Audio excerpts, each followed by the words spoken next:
Hi, everyone, and welcome to another interview from Israel. This morning or this evening, depending on which one of us you're talking about, we are privileged to have once again Rabbi Mordechai Weiss with us, and also joining us today is Bruce Larson, one of the directors and leaders of Hargrave Ministries. So thank you all for being with us, and this is going to be a very enlightening conversation about what is taking place right now on the ground in Israel. So thank you both for being with us today. And Mordecai, would you like to lead off and tell us what's happening in Jerusalem? Thank you, Gary. Nice to see you again, Bruce. Glad that you guys, thank you. Glad that you guys enjoyed a happy Thanksgiving. Uh, we are at day 55. Day 55. Amazing. And if uh, if we had to find a single word to describe the feeling of what Israelis are living through right now, the word I would use is surreal. We are we're like in a twilight zone right now. It's like a dream, uh, and there's a couple of reasons why we feel that way. Um, Number one, the last time we spoke about how the Israeli army reserve system works.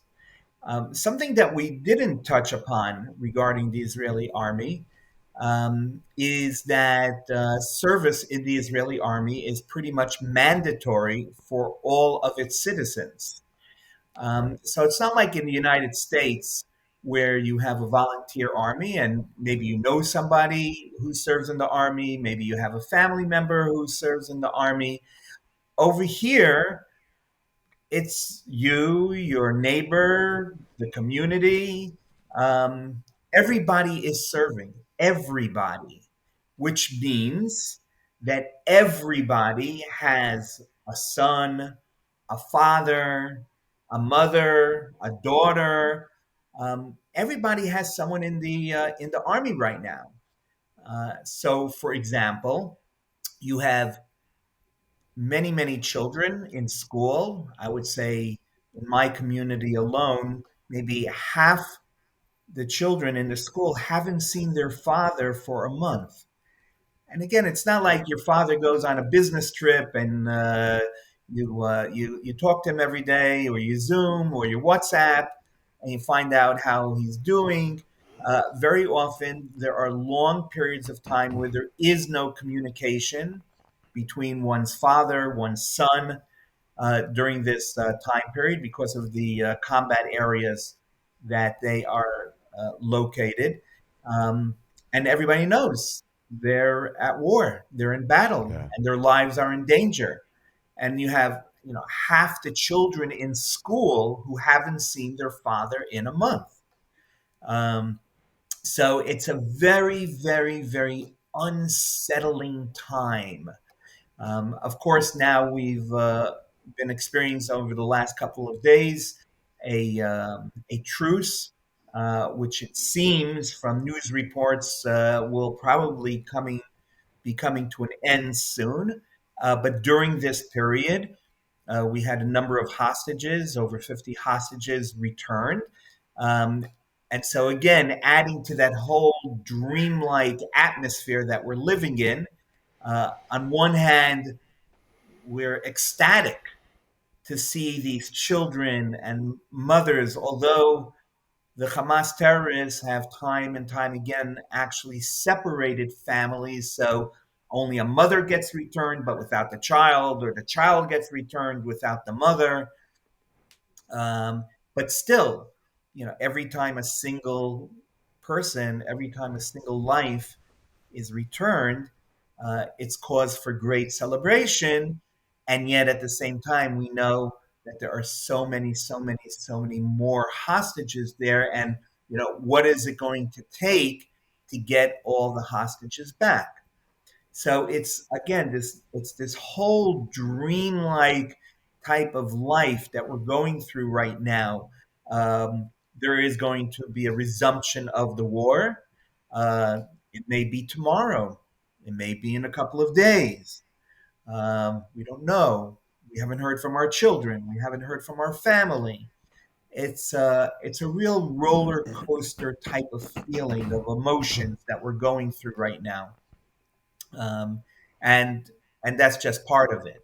Um, last week, when you were in Israel, we used to go down to Masada, En Gedi, the Dead Sea area.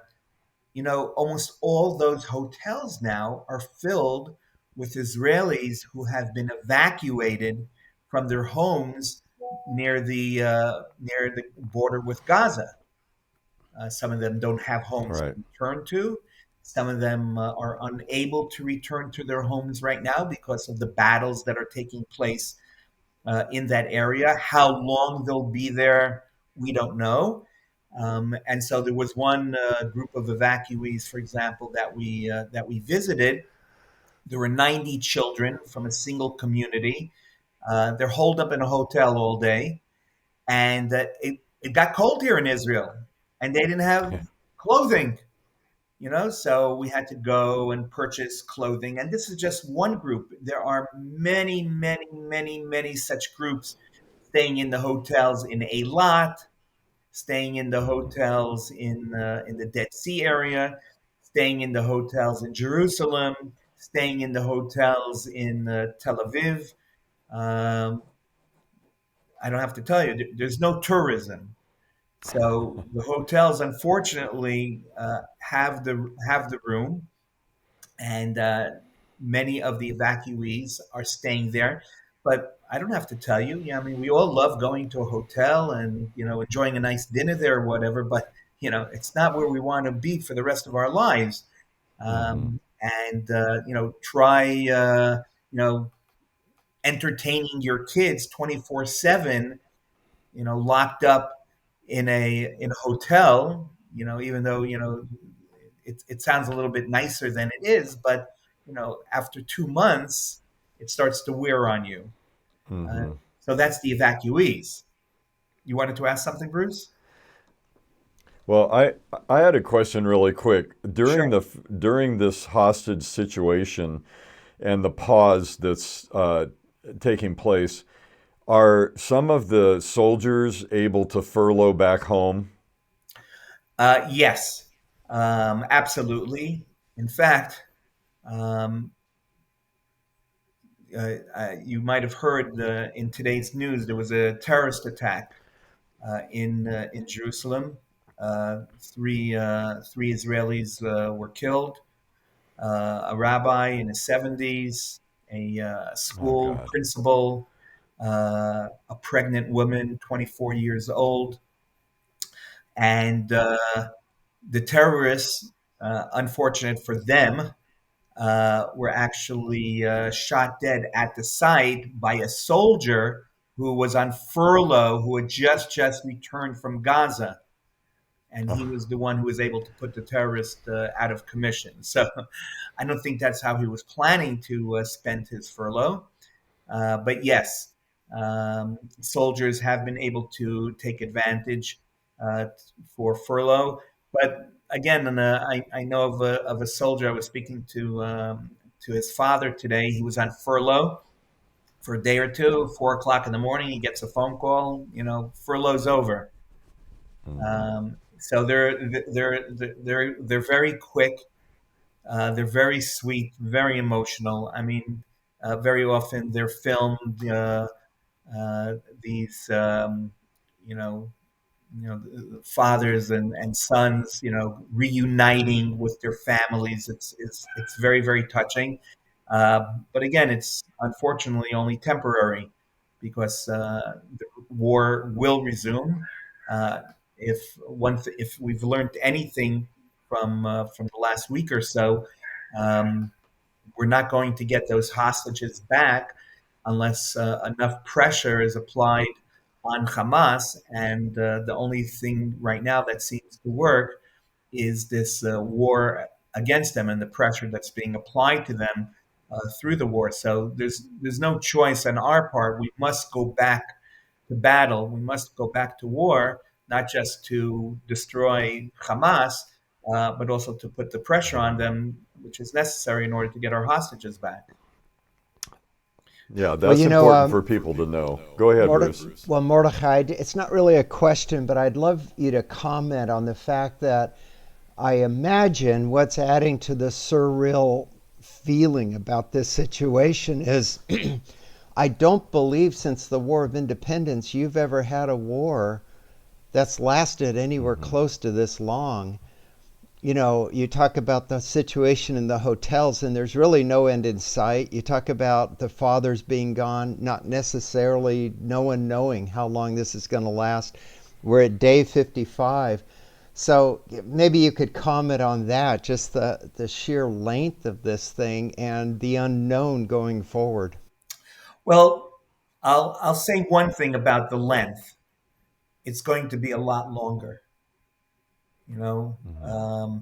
one thing we're all praying for is a miracle. You know, next week Yes. is the holiday of Hanukkah, when the mighty Hasmoneans, Maccabees, Judah Maccabee, even though they were in the minority, they were able to defeat the Syrian Greeks.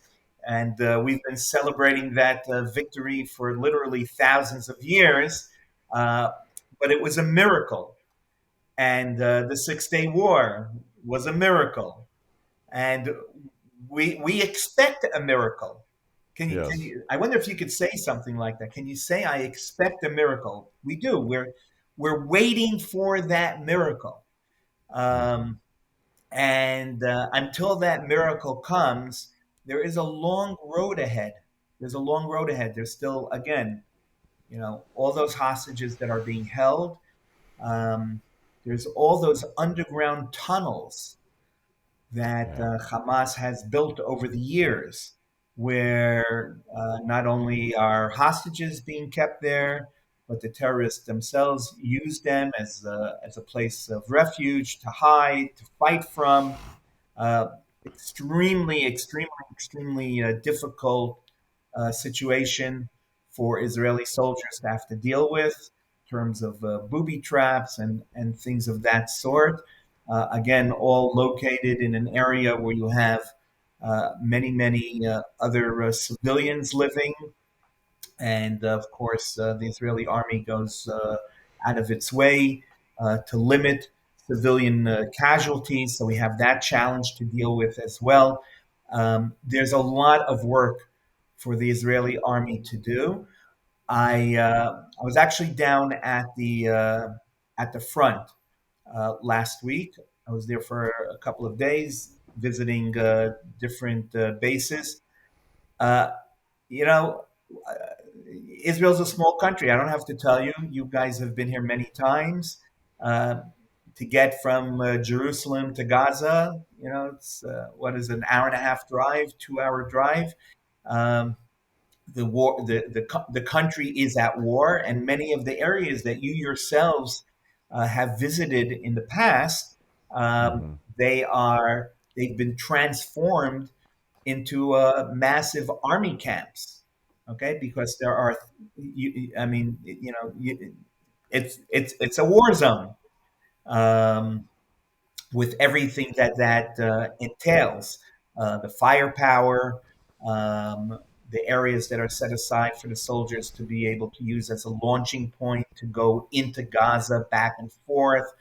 Um, I mean, I'm just describing to you what would be what any war zone would look like, except of course this war zone is in my backyard, so to say. Yeah.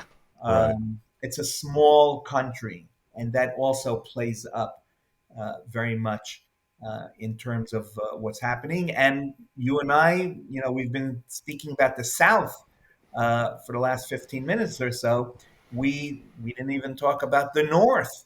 Okay, Hezbollah and missiles being fired from there. Yemen shooting missiles at us all the way from Yemen, trying to take over Israeli shipping. Um, what's happening in the West Bank, the terrorist attacks that are happening. Uh, as I mentioned to you before, the terrorist attack that happened in Jerusalem today, another one took place in the Jordan Valley today. Um, so I see Gary shaking his head. Uh, Yeah. there's a lot going on, but we have full trust in our army. Hmm. We are very very proud of them. Thousands and thousands and thousands of Israelis, as we spoke about last time, have come running back to Israel. Right? Usually, in a war you run away, but not here. There's such great pride in our soldiers. Anybody and everyone is trying to do whatever they can to make their lives easier under very, very difficult situations. Um, and that's because of the great pride that we have in our army. They are our children, they're our parents. And like I said, there isn't a family in my community that doesn't have somebody from the family serving right now. Wow. Has this prisoner exchange emboldened problems in places like Nablus and some of the other areas around Jerusalem, East Jerusalem itself, to encourage more terrorist activities and murders out of those areas? Listen, that's the game that Israel has to play right now, and it's something that the negotiators and the government is involved with. Um, if we want hostages to be released, we are going to have to make a trade-off. And of course, yeah, it goes without saying when terrorists see that with a hostage they can get people released, it gives them an incentive for more hostages. So Right. that's um, again in terms of the mood here in the country. Uh, businesses are suffering, of course. Tourism is a big part of uh, of Israel's economy, but it's not just tourism. I just saw a friend today told me he needs a haircut, but he's just not in the mood to go for a haircut. So people are in the mood to go out, and they don't want to go eat, and they don't want to go out to the restaurants. Many of the restaurants are closed, um, especially those restaurants and those businesses that depend on tourism. They're having a very, very, very difficult time. Um, I remember just after Corona, when we went to visit David Rubin in Shiloh, we were like the first people that they had seen in 2 years. And I was just there yesterday. I And remember Oh, that. yeah, and I was just there yesterday, and I was pointing out David's wonderful institution. I know you're going to be speaking to him later on, and I actually had the opportunity to see the one of the there are five red heifers that are being uh-huh. raised in Shiloh right now. Uh, Oh, yeah, so that was very interesting. So, but it was empty. Nobody was there. Nobody. wow. How about the Wow. children? The children were there. I saw them. I didn't go inside, but we drove by. The children are there. Yeah, and of course, I don't have to tell you. You'll talk about this later on with David. These type of things that just brings back all of those Yeah. things, all those memories that you've been trying to deal with. I met somebody like that last week. Somebody who lives in the Gaza area, and they have a son for the last 5 years. Has been undergoing special treatment. He's a 15-year-old teenager, and they were making progress. And now all of a sudden he has, friends and neighbors who were killed 55 days ago. And I'd like to say, that he's only back to square one, but it's probably even worse than that. Hmm. Yeah. Very, very important work that they're doing. Very important. Yeah, I'm really glad we were able to get this time with David and find out how things are going. I'll tell So, you one other thing about the economy in Israel. Uh, so there's not really a great real estate market going on at this time. Again, people aren't really in the mood of going out and shopping for homes. But one thing that people are looking for are homes with bomb shelters. There's been a mm, 200% increase in requests for homes. So if your home, funny, during Corona, people wanted homes with porches because you wanted to get the kids out, because you're cooped up in the house all day. Now everybody's looking for a house with a bomb shelter. If your house has a bomb shelter, you can get another, half a million shekel for your house. So Wow. Is that a comment on this situation or what? yeah. That's amazing. When you Well, went down to the war zone, you had access to the and military I'm so bases. glad you asked that question, Bruce, because I mean, come on, Bruce, how many times have you been to Israel? Oh, I don't know, 15 or so. 15. So I don't have to tell you, when you go to an Israeli base during wartime, I mean, it's not an American base. It's like you're not in Kansas anymore. People are coming with candies. Like, how did this guy get on the base? I'll tell you.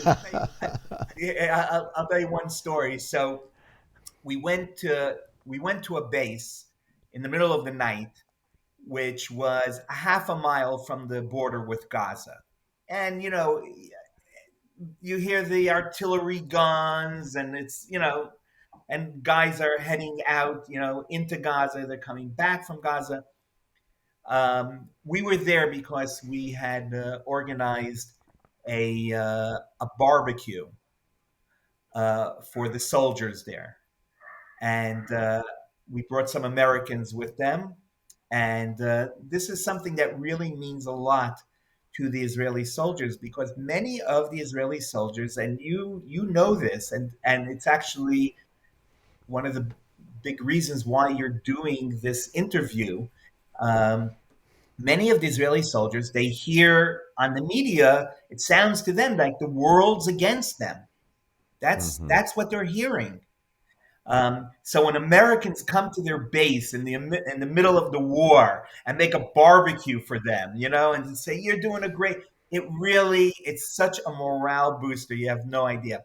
So to get to this base, I had to drive through the woods for a half hour. I mean, it was surreal.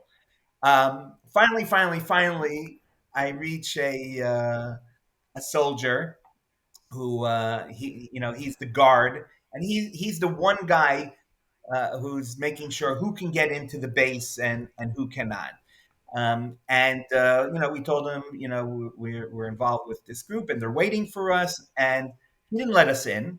We had to park on the side, and they sent in a jeep, and then they took us in with the jeep. But while we were parked on the side of the road, like every 2 3 minutes, another car would show up, and it would be like the family, parents who have kids on the base trying to get in to visit their kids. And, the mother would be yelling at this poor soldier, that she has permission to get in. And his job is to make sure, welcome to Israel. But there were other bases, that I went to, and like 10 minutes, a group of kids come in with donuts, and they're just handing out donuts to the soldiers. By the way, yesterday I was actually with the group. We were in Hebron yesterday, and they were handing out pizza to the soldiers. That's also a big one. Wow. But the biggest, I don't know how this is going to come out, how some people will relate to this: cigarettes. Oh my gosh. If you have cigarettes to give out to the soldiers, you're a king. So, keep your pizza. We, how many times, how many times have we been to Steyrot? Oh, probably 5 or 6. Okay. Yeah, I would have guessed a half a dozen. So, Gary and Bruce, Steyrot is a ghost town. Oh, Mm. wow. It's a ghost town. Everyone from Steyrot has been evacuated. That's There's a good no, sized town. that's a good, and that's just one town. Okay. Everything's closed. There's no restaurants, no place to eat. The police department that we used to Hmm. visit, right? Yeah, Remember that police department? Do you remember Oh what yeah, we used to I go to do. see? What yeah. The bombs. right. Yeah. It is gone. It's bulldozed. It was taken over by the terrorists on October Oh my God. 7th. It is no more. The Oh wow. building is gone. They just found a couple of days ago the body of a dead terrorist in the rubble. There's no police Huh. station anymore. The building is gone. The city is a ghost town. I So didn't realize the terrorists had gotten that far. So they actually got into and took over parts of Sidrot. correct. Wow. Wow. Wow. That brings it home because many of our people have been there with us. And when you go Uh-huh. and see it for yourself, you don't know what to think. Um, There was a playground across the street from the police station, if I remember right, yeah, with, of course, bomb Yeah. shelters right on the yeah, playground. yeah, yeah. So Wow. Sderot is being used now by the Israeli army.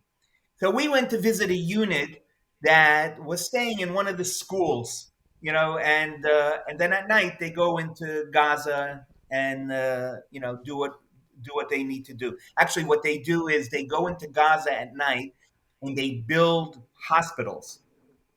It takes them a half hour. They build an operating room, an emergency room, really amazing stuff. Anyway, they were hungry, and we asked them, "Would you like some pizza?" And they said, "Sure, that would be great." Except there's no pizza to be bought in Sderot, so we drove a half hour to Ashkelon, picked up Hmm. 25 pies from the pizza store there. The guy, the owner of the store, he was in seventh heaven. No one's out. No one's buying anything. No one's buying pizza. Someone comes in and orders 25 pizzas. He's like in seventh heaven.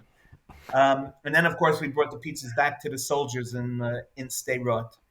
Um, and Wow. those are the type of things. So you asked what it's like to be on the base.